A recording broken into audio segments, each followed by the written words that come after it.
I'm Julie Herman of Jaybird Quilts and Lazy Girl Designs. And as you can tell, today we are in a different place. Where are we?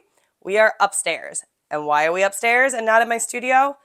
That's because today I want to talk to you about fabric selection, specifically for the Cuppa Tea Quilt. And generally when we do our videos and I talk about fabric selection, I pick all my fabrics, I bring them down to the studio, and I show you everything once I've picked it. I thought we'd try something different today. So we are upstairs. Now I have two places I store fabric upstairs. One is where we are. I call this the vault. This is all of my Tula Pink storage. And the other one has all of my non-Tula Pink fabrics. These are cabinets from IKEA. They're called packs.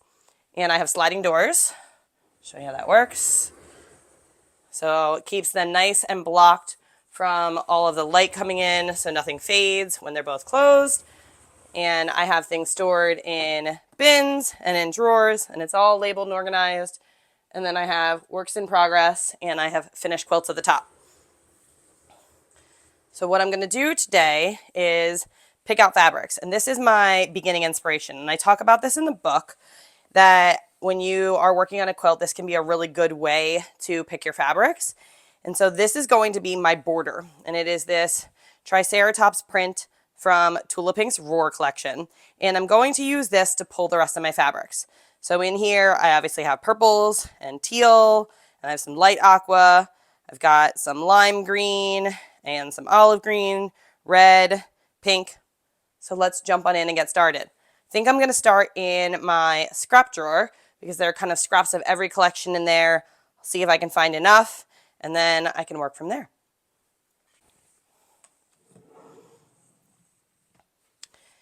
So as I mentioned, this is my scrap drawer. Things end up in here when they are left over from a project or any small for any reason. I don't usually sort them back with their collection. So we're just going to kind of dig in here and see what we can find.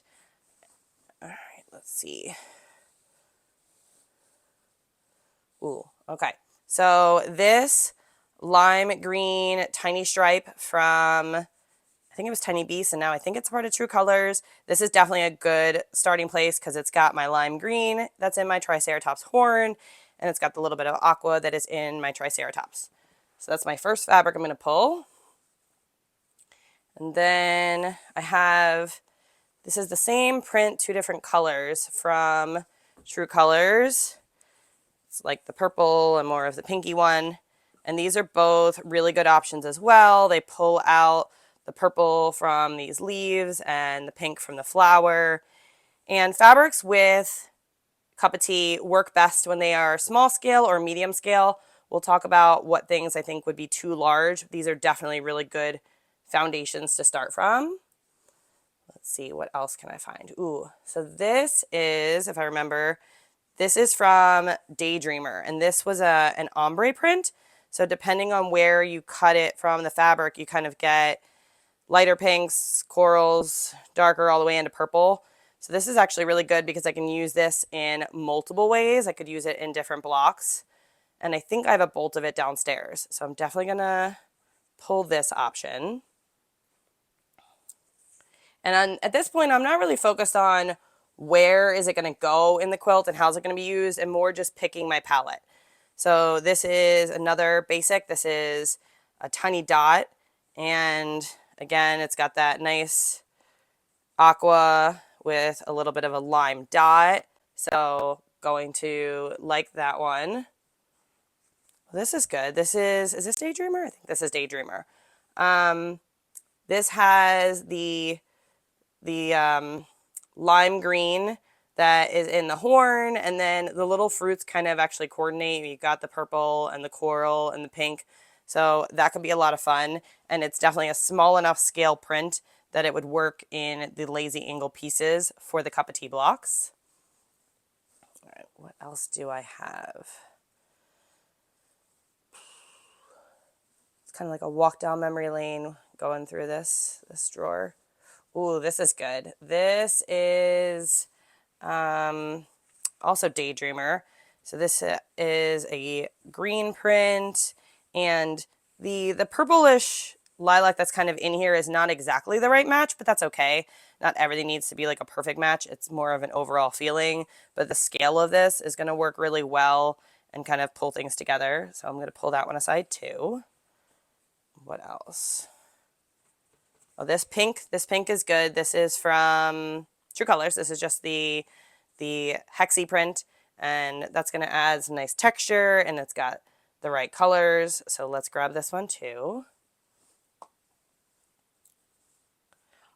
And then this is a purple, I think it's a raccoon, but it's called Trash Panda, I think, by Tula. It was from the Tiny Beasts. And I think the print is small enough. Tiny Beast is kind of a good foundation for this quilt because the pieces are going to be small enough. And I have not actually pulled the fabrics for this yet, but I did do a digital mock-up of this for you that's in the book. And I'm pretty sure I used that in the digital mock-up. I didn't actually look at it before I started filming so that it wouldn't influence my choices. But I'm trying to kind of remember. Let's see. So I have quite a bit of options in here. Okay, this looks like a whole bunch of triangles that might be left over from a candy dish pillow. So these are definitely not the right size pieces, but we're not focused right now on finding pieces that are big enough to cut. I'm focused on finding the colors to be my palette. So I'm going to pull out anything that I think is kind of in the right colors. This orange might work. It's kind of, it has similar feels to the center of this red fruit. It might give some good variety. So I am going to pull that. What else do we have? Scale might be a little too large on that one. Scale's definitely too large on here. But we've got lots of options. I think that's the owl. I might have some random scraps of that. It's the right colors, but I think the scale's off.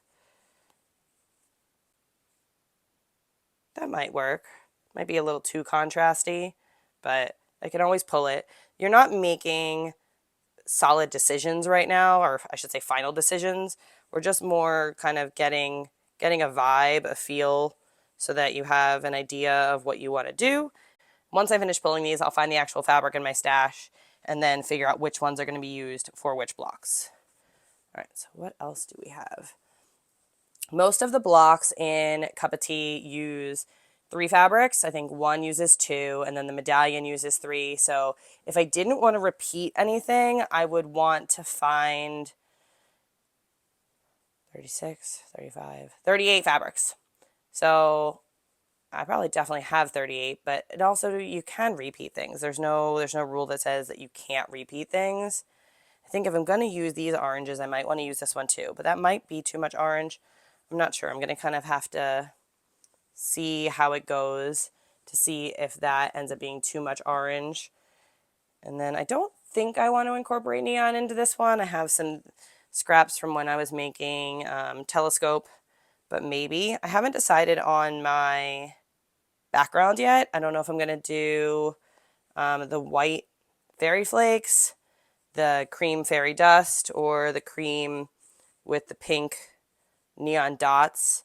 I'm leaning towards probably the white fairy flakes because there's so much else going on that I want the background to just serve the purpose of being there and not be a star in the show. So let's see, what else do I have? That could work. I don't even remember what that's from. Eden, maybe? I don't know. I'm going to have to look that one up.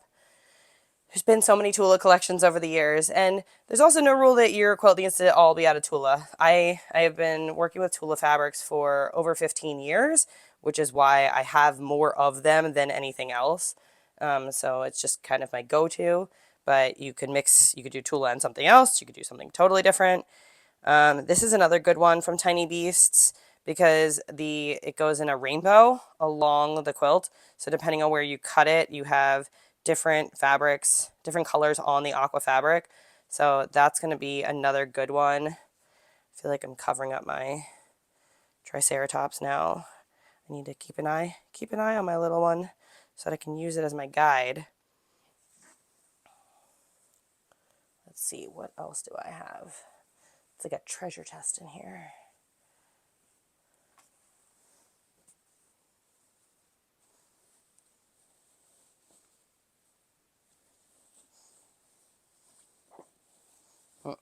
I have some big chunks of things in here from that are kind of wide back scraps. I really have trouble throwing anything away. These would not be great options for this though, because the scale is really large. They're definitely good for other things, which is why I'm not getting rid of them, but they're not meant for this project. So I'm gonna move on from them. Oh, this is old. This is the Raindrops from Full Moon Forest, which was Tula's first collection. And wow, that actually looks really good with the olive and with the pink. And I think it would be kind of a fun, cool throwback to use that. So definitely want to keep that as a solid option.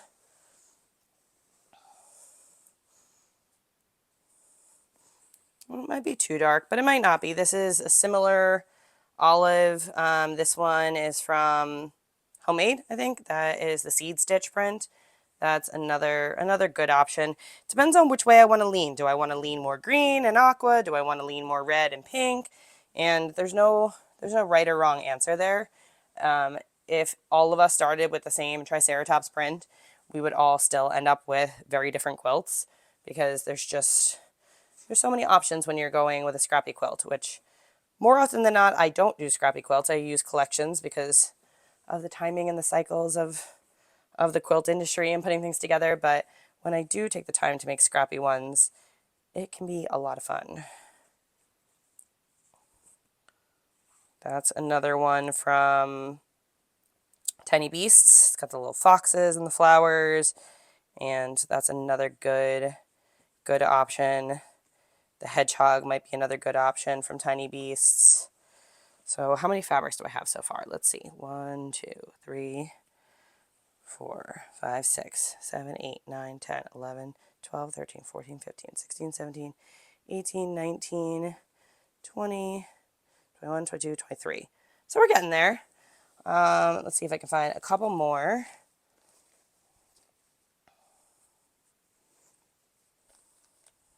That's a good one. It's a small scrap, but I definitely think I have more of that. That's from Homemade. It's like the pink and coral together with the spools of thread. Oh, and then we have, is that acacia? I think that might be acacia. And did I pull this one yet? I don't even know if I pulled the orange hexagon from True Colors. So things that I am going to avoid and I don't think work as well here is something like this. I love this Tunican print, and it does actually have a lot of the same colors, but it doesn't read as one color. And so it's, in this sense of this quilt, it can be kind of distracting. So this is the kind of thing that I probably would not use for this quilt, even though the color palette is very similar. This, on the other hand, is busy, but it still reads as a pink. This is the snail from Slow and Steady. So this would work well, and the scale is right. And so is this eyeball print. The scale is right from Tabby Road. I feel like I'm quizzing myself. I don't know why I signed up to quiz myself. And oh, now we definitely found the red and pink scraps. So we have more from Tabby Road. We have pink on pink, red and pink, red and pink. These are the furry little cat dots. And so now I'm definitely skewing more towards the pink and reds and away from the greens, and that's okay.